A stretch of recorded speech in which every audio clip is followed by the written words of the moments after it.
To my left on the bass guitar, writing this song about leaving a state to our south. Very done. And Uncle Eddie's gonna start us on Texas Exodus.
Coaching Horizons International Radio, and I would like to welcome you to the Southern Settlement from Oklahoma City.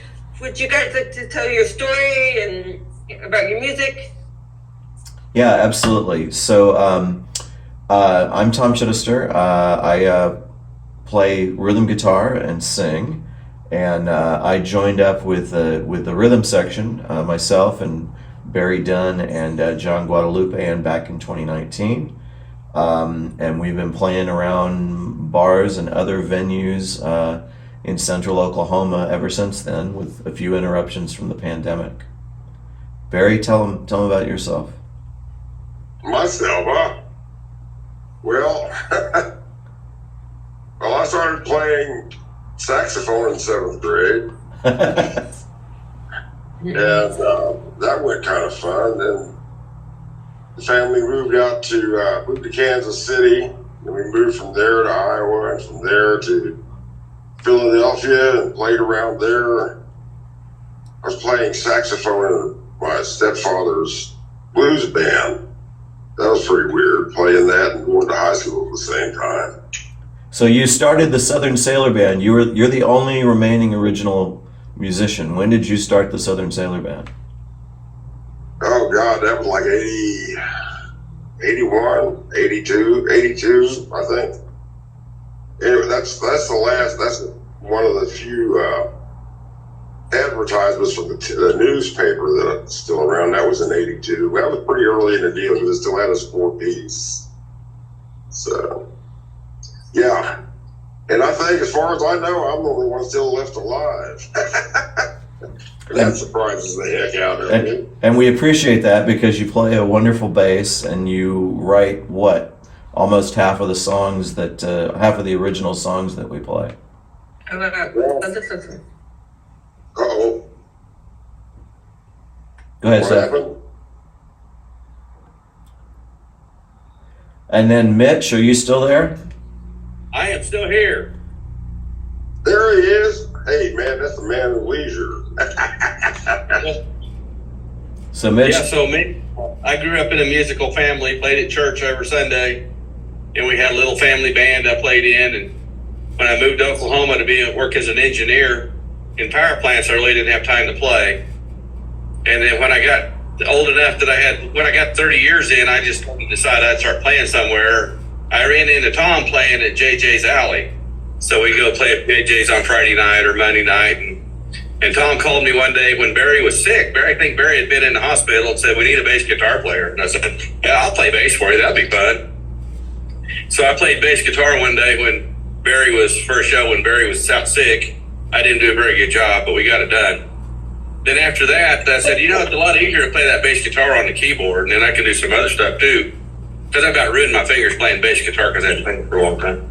And so after that, they just kind of let me join. That's probably about, 2021, something like that. yeah, I think that's right. 2 or 3 years. I also Sounds amazing.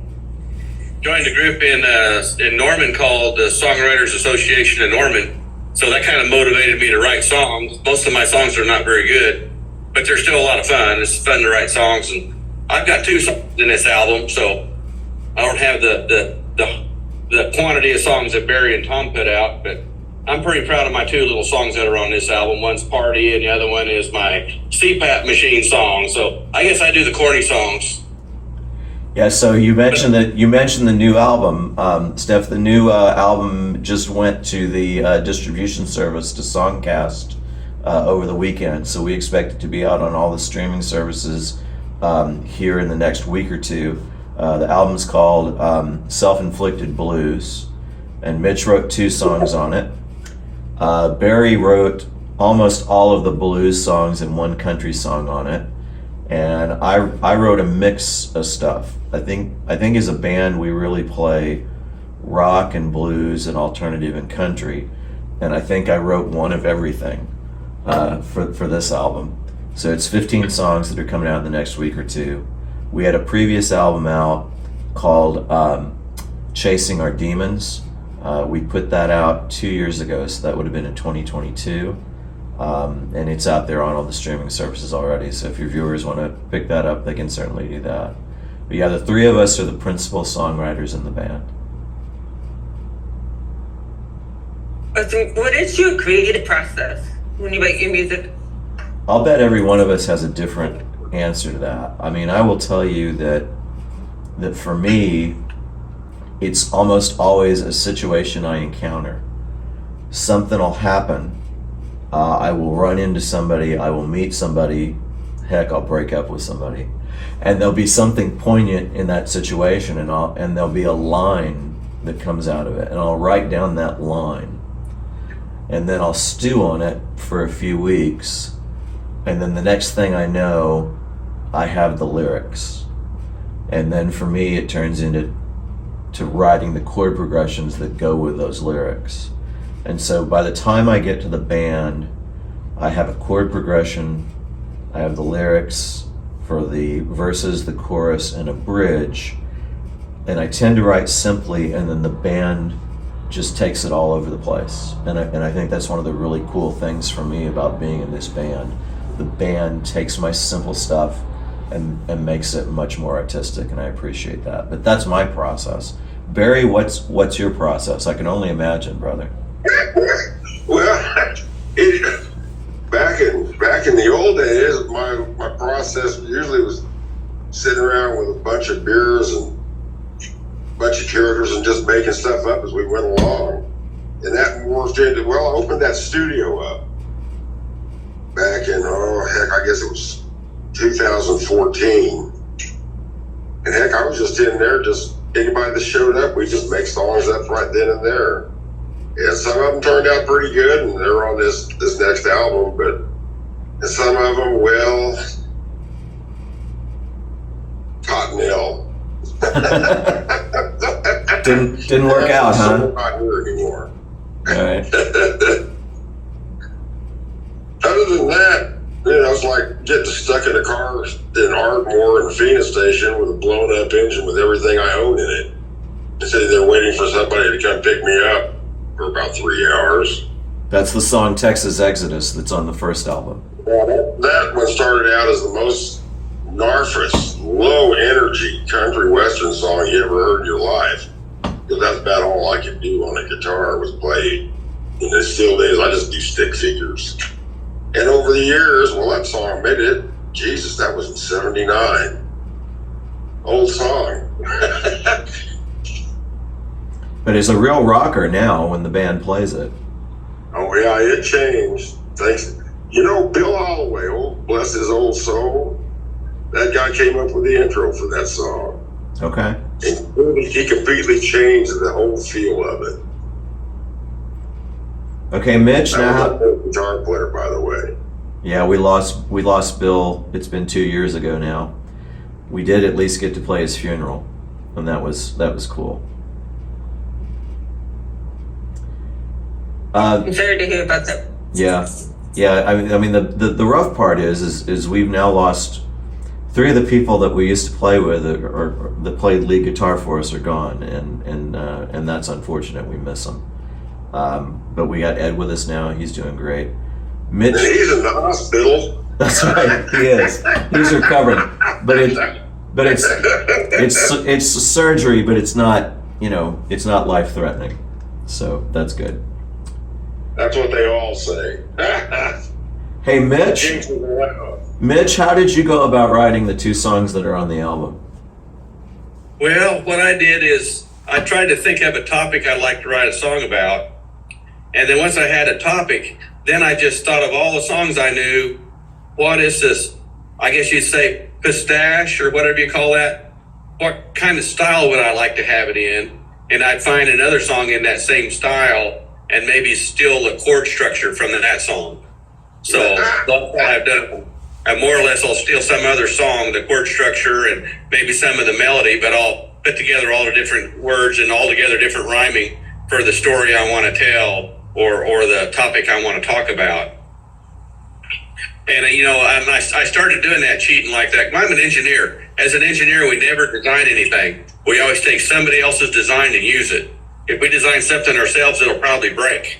If I was to design a bridge from scratch, it'd probably fall in. But if I found somebody else's design, and use that as a starting point, then I could build a good bridge. So here, what I do is I'm starting with somebody else's chord structure, maybe some of their melody, and I'm getting away with that because you think of the song Folsom Prison Blues that Johnny Cash wrote. Well, 60% of those words are the very same words as Crescent City Blues.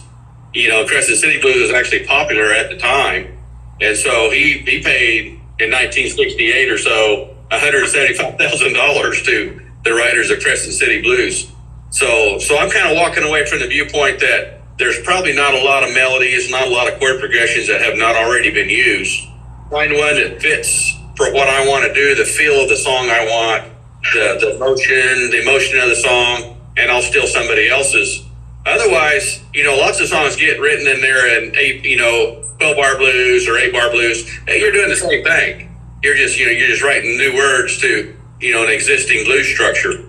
And I want to get away from that. I want to do something more like Earth, Wind, and Fire or something, some kind of crazy group of chords, and I really appreciate how much these guys have put up with me, because I brought some complicated songs to this group, and the guys have done a great job of taking a real complicated chord structure and a real complicated song with multiple whatevers and multiple bridges or different bridges or whatever, and making a good song out of it. Yeah, so Mitch, you say you steal stuff, but when I listen to Party, the only thing that comes close to it to me is the style of Dr. John. And I cannot think of a Dr. John's song that has that chord progression to it. So it strikes me as, even though you're influenced, you've done something really original. Yeah, I think in the end it's more original than Folsom Prison Blues. Okay, so you heard it, Steph. We all have different creative processes. But thank you all for sharing. And who influenced you guys? What musicians have impacted your music? Yeah, so again, you're going to get 3 different answers. For me, I started playing guitar because of Elvis Costello. I had been, with my friends, we had been listening to music that we would never in a million years have been able to learn how to play. People like Boston, for example. We would never have been able to play that to the quality of the recordings that we heard on the radio. And we heard Elvis Costello as the first, kind of the first piece of new wave that really hit us. And I heard Allison, and that's why I picked up the guitar. How about you, Barry? Can you name one? Name one what? One influence that caused you to play.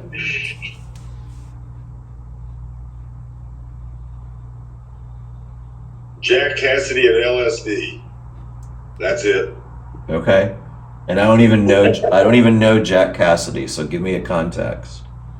Well, Jack Cassidy, bass player for Jefferson Airplane. Oh, okay, yeah. Yeah, that dead young thing, John Creech, and he and the guitar player, Kokkonen. What the heck was that trio? They did all kinds of crazy stuff with Papa John's song, fiddle and running around the stage like a madman. I loved all that. Okay.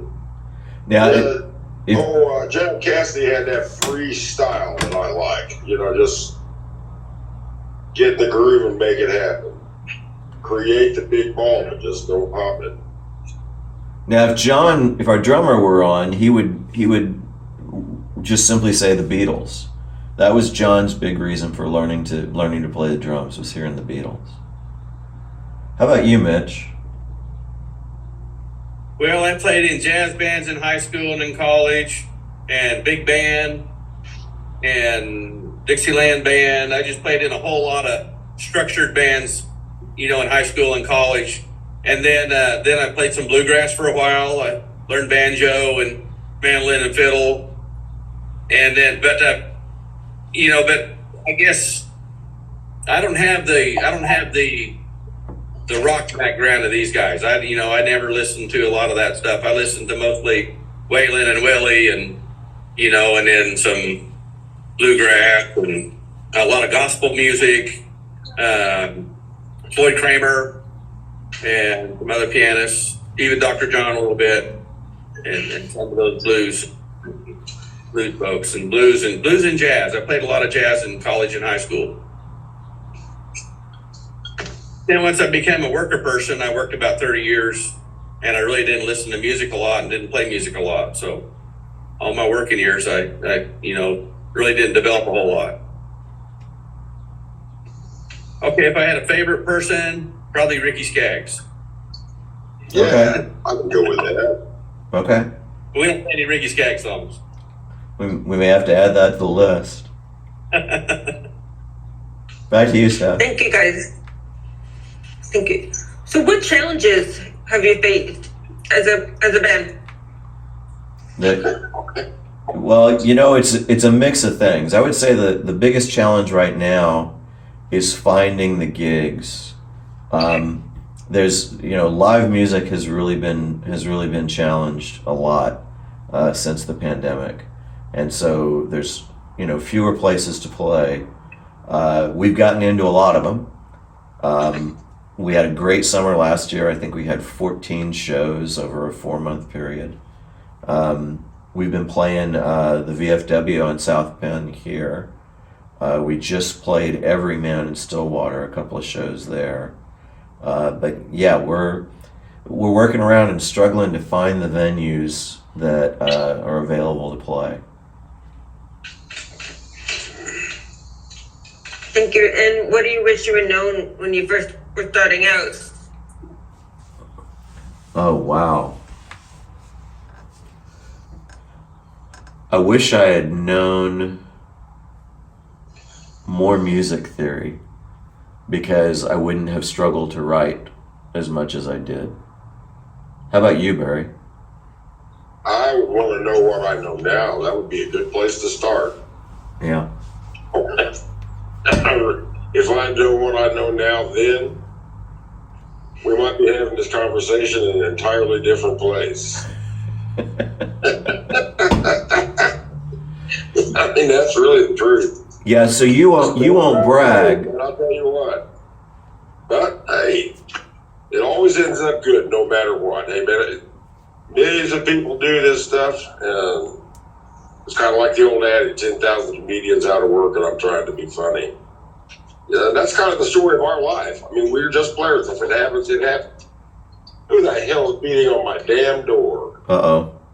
Yeah, so Barry, you won't brag, but you are actually quite the musician, and you know a lot of music theory, and I've learned a lot from you. And the same is true of Mitch. I mean, Mitch is really knows music really well. Barry, go answer the door. I've got to go, yeah. I'm afraid of who it might be, though. All right. So Mitch, tell us about what you wish you knew before you started. I think one thing I've tried to do as we've grown as a band is bring a lot of energy. So I try to do things that are just a whole lot of energy. I pretend I'm a front man. I'm not a very good one because I'm not very pretty and I'm overweight and all that stuff. But I try to bring a lot of energy to the songs that I lead. Not just stand up and sing something, but try to get the crowd involved. Yeah. I think that one thing, if I think of that earlier in my career, get the people more involved. And I don't know, maybe I've kind of done that all along. And I do that when I'm playing at JJ's Alley. I'll find somebody and kind of sing to them. Not really call them out, but try to entertain the crowd, get the crowd involved. So I think that's what I bring now is, try to increase the amount of energy, because we're 5 not very young guys. That's true. You make me laugh every time I turn around. I just love it. And Mitch is the youngest. Cool. Mitch is the youngest guy in the group. Oh yeah, we keep diapers around for him every once in a while. Was that what they call a reflection? John, daily. He's trying to keep him frantic, I think. Right, catch up. Oh, John's there. John's here. He's there. This is John Guadalupe. He's our drummer. Did you drive all the way over to Barry's house? No. Just get way over here. Awesome. No, I'm in my office. Okay, awesome. Hello. Hey, John, what do you wish you had known when you started out as a musician?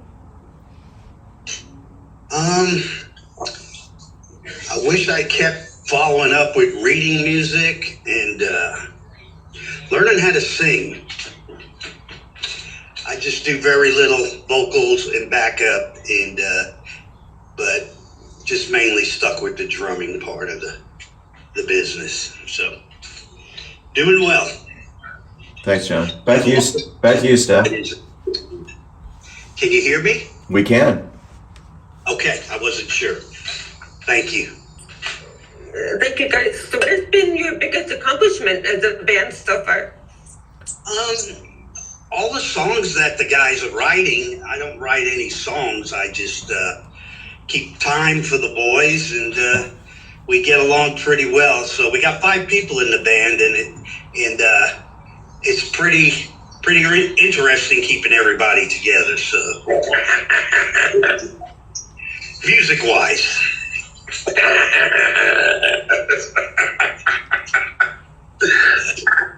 Yeah, so, He was my man. yeah, so John's a great drummer. He says keep time. He absolutely does keep time and keeps the rest of us going.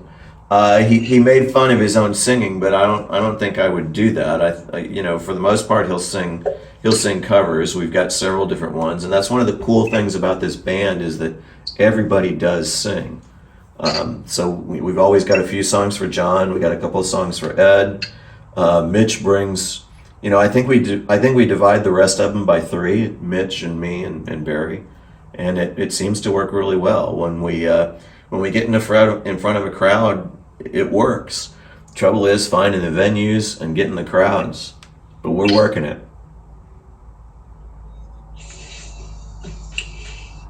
Back to you, Steph. And what do you think has helped you become successful as a band? Well, we're still working on that.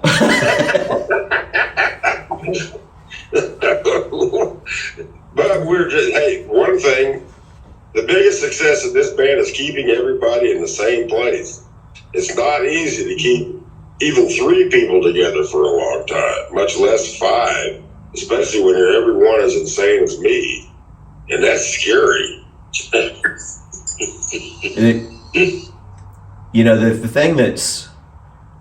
The thing that's most successful, I think, about us is our ability to write music and record it together, and in every case to make a song that's bigger and better than what the writer brought into the room. That's what I think is best, and I really like the way these guys, when I bring something, toss in new ideas and expand what we do and really make it more than what it started out to be. That's true. Anybody else want to share? I agree completely with that, because I write stick figures. If it wasn't for other players, I never know exactly how it's going to happen till it happens. And I like it.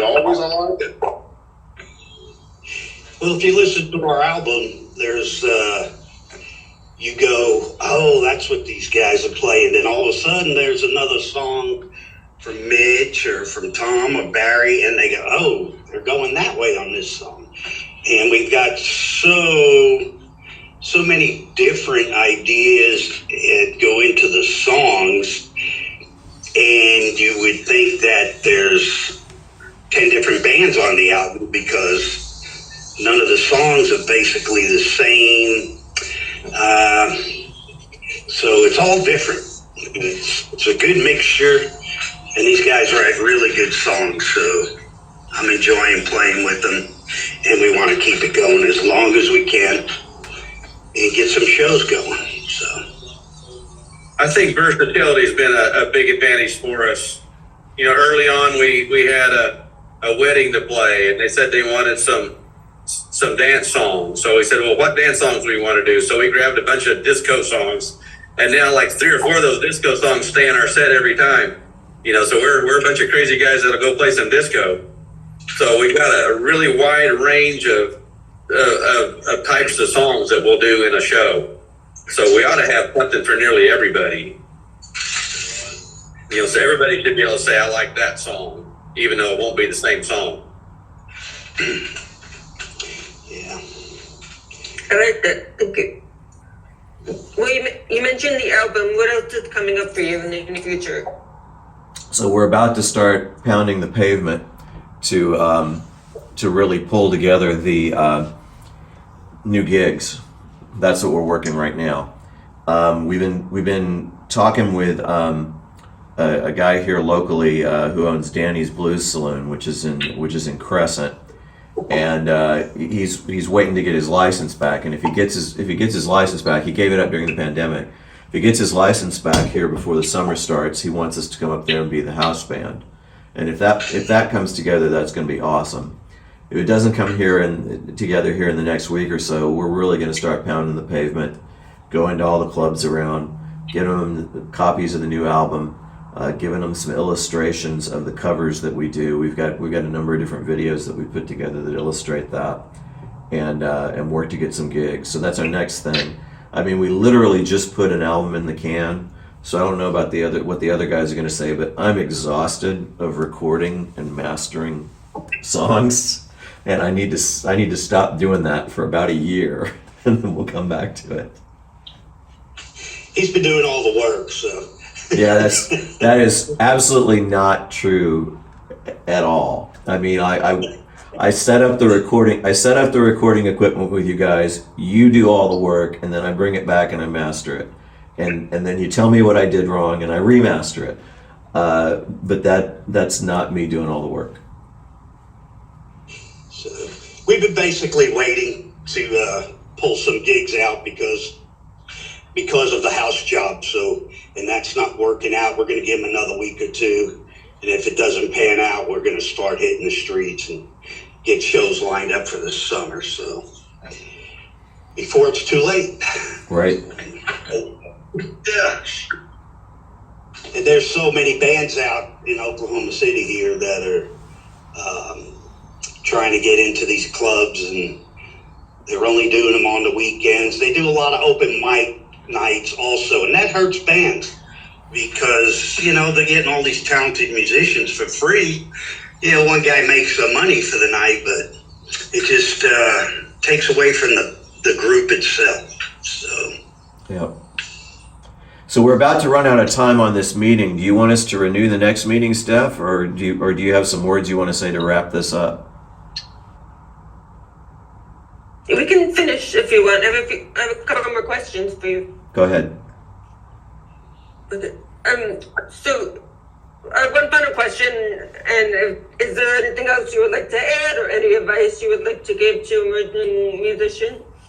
Okay, the first thing I would say is go to our website, southernsailor.band.com. One word, Southern Sailor Band, and check out what we've got there. I'd appreciate that. To other bands, I would say find the right group of guys, and if it doesn't work the first time, find another group of guys, and when you found the right group, you will make more than what you bring into the room. You will be more than what you were, and you will grow as a person and as a musician, and what you play will be far stronger than anything you write on your own.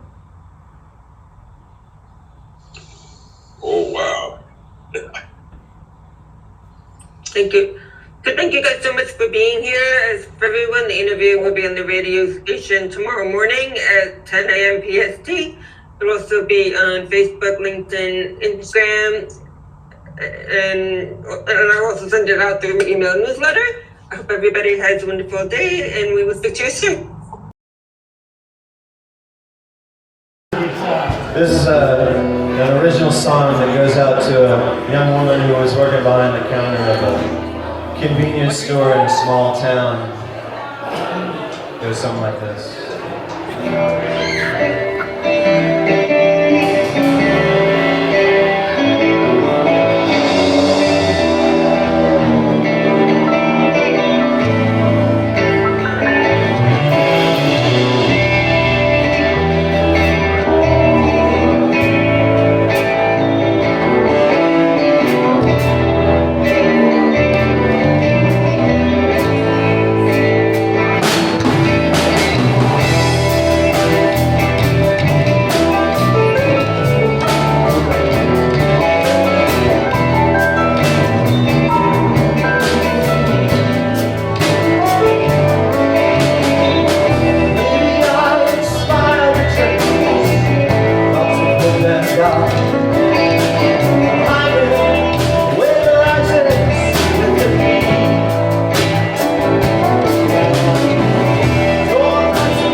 Are you the one?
I wrote that one. Because every man can be a thief, a killer, or the one, right?